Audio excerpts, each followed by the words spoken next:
It's the Brad and John Show. It is the Brad John Show. It's the C Block, the Charlie Block. We start right around 7:40. Today's date is October 15th. And John, just like you made an apology the other day on something or clarification, what was you corrected yourself? I know what it was. It was the situation with Mike Lindell. Remember you said that Mike Lindell... Yeah. I was wrong about that. Liberty Vote is not dropping the lawsuit about Mike Lindell. What is your correction, Brad? My correction is I did a terrible job on explaining something yesterday, and I didn't even get the guy's name wrong, guy's name right. John Oliver, who is the talk show host. He's from England or something like that. He's got the English accent. You know what I'm talking about? You and I both couldn't think I said Jon Stewart, which is clearly wrong, right, but it's John Oliver. Okay.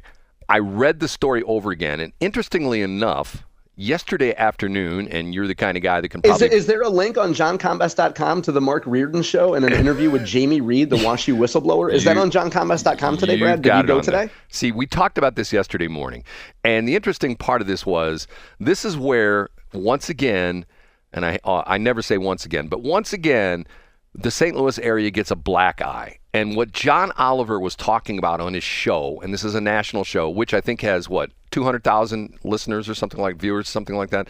It's something, yeah. See, once again, people say he's a comedian. How is he doing? This is not comedy. This is like political stuff. Anyway, he was, and I know this is like sort of nerd stuff, and I get into this because this has to do with journalism and Barry Weiss and the whole bit. The story he was complaining about was a op-ed written by Jamie Reed that was published on Barry Weiss's Free Press, I believe in 2023. Jamie Reed was an employee that worked at the BJC, the Washington University Clinic for Transgenderism. Isn't that the deal? I don't know what they call it. Yeah. That's not the official title, but that's the idea. Yeah, they could advise minors about transition surgeries and hormones. Right. And they did transition surgeries and hormones there and the whole bit. Okay. She was a employee there, and she saw things that she thought were going too far. And she became a whistleblower by writing this op-ed on Barry Weiss's The Free Press. So John Oliver goes to attack Barry Weiss because of the fact that she had this on her site.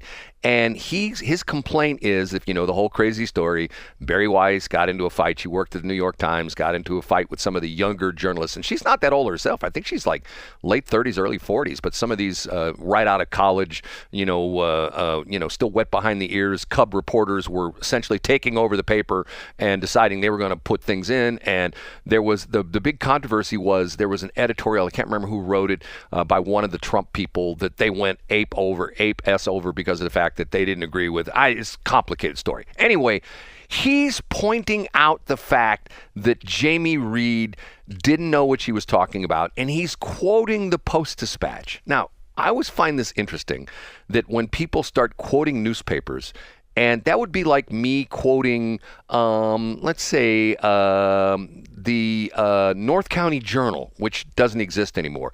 But it's to the point where it's like most of the stuff in the North County Journal was press release kind of stuff. You know what I'm saying? Or even like... Yeah, I get what you're saying. Exactly, Brad. You mean the old suburban journals. Well, and now the one that's now doing, I don't even know they're still printing anymore, the community news, you know what I mean? The little... Yeah, it's mostly wire service stuff and like, here's some tips for your garden. It's nothing specific to the region. Right. Okay.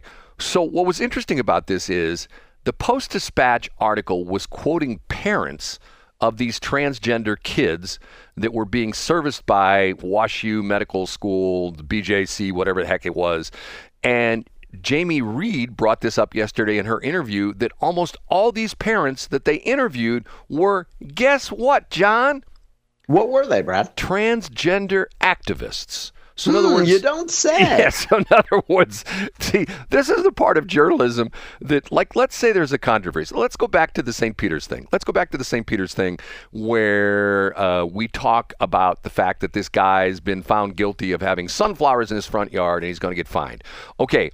As a journalist, if I think, well, the city of St. Peter's is right, he's done a terrible thing. He's put these sunflowers in his front yard. He shouldn't have sunflowers. It should have grass. If the city says she should have grass, she should have grass. I could go interview all the officials from St. Peter's, and they say, yep, that's right. It's terrible. Sunflowers are terrible for you. Some people have allergies. It's like peanut allergies. You know, here to sunflower oil, sunflower seed allergies. It's terrible. There's kids in the neighborhood who are having convulsions because of the sunflowers. And I could put that in my article, and people go, oh my God, the city's right. You know, there are problems with sunflowers. And then I could go to the neighbors who live next door and say, hey man, that guy's a nice guy. You know, yeah, he's a little bit different. We would put grass and roses and daffodils in our front yard. He puts sunflowers. Hey, to each their own. Get what I'm saying, John? Yeah. So they're going to bias it by going to the people who are most invested in the topic. Exactly. You said it would be like doing a story on immigration and ICE agents and only going and interviewing immigration advocates and activists and not taking a man or woman off the street and saying, how do you feel about illegal aliens running around your neighborhood? Well, it's almost like going and interviewing the mayor of Chicago and saying, hey, is there a crime problem here? Do you need these ICE guys? No, we don't need those ICE guys. We don't have any crime. There's no shootings. There's no murders. And then you go to the south side of Chicago and you talk to some of the neighbors and they talk about, yeah, I had my window shut out of my car, and yeah, my car got broke into, and yeah, right down the street from me. See the blood on the sidewalk there? That's where a guy got shot the other night. And see the blood on the street over there across it. A guy died over there after 3 gunshot wounds. But when you interview the mayor, he's oh, crime. We don't have any crime problems here. Yeah, that shows an extreme bias. Did you listen to the Jamie Reed interview? I did. I listened to the whole thing. It was fascinating. And what's interesting about it is there was something that she talked about that I thought was really interesting. You know, keep in mind, she's not and here once again, if most people, if you heard this, you'd think, oh, Jamie Reed, she just doesn't like gay people. She doesn't like transgender people. She's got a bias against that. Do you know the story behind Jamie Reed? Well, she's a lesbian, right? And a progressive Democrat. Right. And you know who she's married to? I don't know. A person who's a transgendered person who is de-transgenderizing. Oh, there you go. So her bias now, and what she brought out in the thing was, and believe it or not, I have gay friends. You know, it's like saying I have black friends, I have Jewish friends. Yeah. I have gay friends. And especially the older gay people are not happy about the LGBTQIA thing. They're going like, okay, look, leave it at LB, lesbian, LBG, lesbian, bi, and gay. Stop right there. The rest of that stuff a lot. There seems to be a number of gay people who do say that, Brad. Yes, and that was her point. And Mark Reardon asked her, he said, you used to identify as queer, and she says, I don't do that anymore because of the fact, and she gave that explanation. She said that LGBT people are tired of being grouped into the QTIA two-spirit plus thing where it's yes, where it's all these crazy subdivisions, and to the point where she's like saying, look, I'm lesbian, there's people out there who are bi, they're gay, we're just happy with who we are. Leave us alone, but don't put us in that crazy weird nutbag thing where the QIA plus two-spirit stuff. And it was really funny. I heard somebody the other day talking about this. It might have been on Armstrong and Getty when somebody called up or somebody, maybe, I can't remember where it was, and they're talking about two-spirit. Do you know what the two-spirit thing is?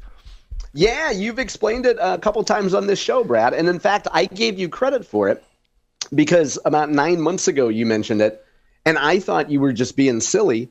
And then about a month later, I read it in a story, and I had to give you credit because I thought you were just being wacky Brad over there. But there's actually a thing called two-spirit. For people who don't know, what is it, Brad? Well, it's something that came out of Indian culture. I mean, not like from the Indians over there in Native India, Americans. but so you're talking feather and not dot. Right. Not a dot Indian, but a feather Indian. I've never heard that before. Feather, not dot. Yeah. Did you just make that up? No, I've said it many times on the show before. I don't think I've ever heard that before. Yeah. So we're talking feathers, not dots. That's pretty good, John. We're probably going to get email on that one, right? I can't believe he said that. So. I can't believe. Matter of fact, maybe somebody's going to text you and say that I sound butthurt. Maybe that'll happen. Two-spirit is contemporary umbrella term for indigenous North Americans who identify as having both a masculine and feminine spirit and who fulfill a traditional third gender role in their communities. So once again, it's a North American Indian kind of thing with the fact that they're not men, they're not women, they're sort of a third category. So that's what the LGBTQIA++ two-spirit stuff is. The thing is just fascinating because once again, John Oliver is saying that, and if you know the whole crazy story, the new CBS was sold and the new owner, apparently the CEO loves Barry Weiss, has bought her publication, which is like only 2-3 years old. I mean, how would you like to start a publication and 2 or 3 years later say somebody pays you 9 figures for it? I think she got like 150, 160 million. Plus she's been appointed the chief news or whatever she had, the head of the CBS News division. Can you imagine all the people in the CBS News division go like, I can't believe we work for her now. We're not going to, it's just like Trump talks about the swamp. There's a swamp, and you know this, John. You worked in corporate America. If the boss comes out and says, okay, we used to do this. We used to use left-handed monkey wrenches. From now on, we're only going to use right-handed monkey wrenches. There's still going to be people going, I'm not getting that right-handed monkey wrench. I'm still using my left-handed monkey wrench. I don't care what the boss says. They can find me. They can fire me. I'm still using my left. There are people in the trenches who are going to say, I'm not doing that. I'm just going to keep the bias that I have in all my news stories because of the fact that Trump's a jerk, Republicans are all jerkazoids, and everybody knows that. I'm just going to keep telling everybody in my stories. It may be subliminal, but it'll be in there. You know what I'm saying, John? Yeah, I completely get it, Brad. Mark Reardon does a great job. He really does, and I know, I know him sort of not well. Him and I text back and forth from time to time, but there was Did he ever work at a small community college radio station?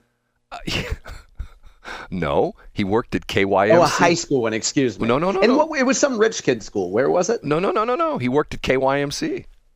Which was where? The West County YMCA. Matter of fact, right there in Clayton Road. They were in a house that somebody donated a house. They had a tower on the side of the house, and then the YMCA. Then when they moved into their new headquarters off of Chesterfield Parkway West or something like that, they hired this bizarro gal who used to work for me, because I can call her bizarro because. If I told you this, John, in my old offices, it's probably still there because we covered it up with a big what do you call it, cork board. This gal ran her head through the wall. I mean, working with Brad Hildebrand will do that to you. But what was the impetus this time? She got upset and she literally whacked her head against the wall, and it broke through the drywall. And there was a big hole in the wall where her head had broken through the wall. And she ran the YMCA radio station and ran it into the ground, and they sold it off to a God Squad operator that I think is still running religious crap or something like that. I shouldn't say religious crap. I thought that for some reason, I could be wrong, but I thought that there were a bunch of high school or college kids that got together and ran a station somewhere. Well, Is that the same story? Yeah, it was the high school kids. Matter of fact, what's interesting was what high school were they at, Brad? That's what I was getting at. Well, they were a bunch of different high schools. It wasn't necessarily just one high school. There were kids okay. It was Parkways, and it was Rockwood, and even some Pattonville kids out there as well, too. What's interesting is yikes. There's there's like 10 people that came out of that radio station who have done very well for themselves. Mark Neely, who became a very prominent, I think he's still doing play-by-play for a lot of the national teams. You'll hear him on national sports things. Greg Hewitt, who was on Y98 for a long time, and Mark Reardon worked there as well, too. There's a whole generation of really good broadcasters started at KYMC. And once again, the YMC, when they moved it, we don't have a radio station anymore. We don't want that anymore. And it was gone, so that kind of a thing. So if I have a bias on that, see, what's driving me nuts with this kind of stuff is, I don't want to go there. I'll get into a thing. You get mad at me again. You know what? We got a minute and a half here. I can still call Michael Burton real quick. What do you think? We're absolutely not doing that, Brad. What I think is great about this show is there's so many people, particularly young people, that learn about boundaries and what acceptable behavior is, and how when you're dealing with somebody, for example, that has an anxious attachment style like Brad Hildebrand, Brad, your attachment style is anxious, and my attachment style is avoidant. And so it's a good opportunity for all the problems that avoidant people like I have emotionally. One good thing is I can set an example for you of how we draw boundaries. And And when people flake on an interview and treat my friend Brad disrespectfully and treat me disrespectfully, we can set healthy boundaries. And we don't, I know you're in an anxious attachment style, Brad, but you don't owe Michael Burton a text back. He certainly doesn't deserve any airtime. We can set healthy boundaries. He had his opportunity. He missed it. We had a great week last week, Brad, and we're not the type to brag, but you know what I'm talking about. We had a great week last week. I do. And we're going to have a great week this week. We already are. So we're setting healthy boundaries, and you can call whatever disgruntled state rep you want to call at 801. And guess what, Brad? I got to get out to St. Charles County. John, compliment for you. Info dude Mike Otten just texted me, says, feathers, not dots. Now that's funny. How's that, John? Hey, I didn't make it up, but thank you, Info Dude. I appreciate that. I can't take credit for that one, but you and I, Mike, can help popularize that. Okay. John, we'll talk again tomorrow. I'll see you tomorrow, Brad.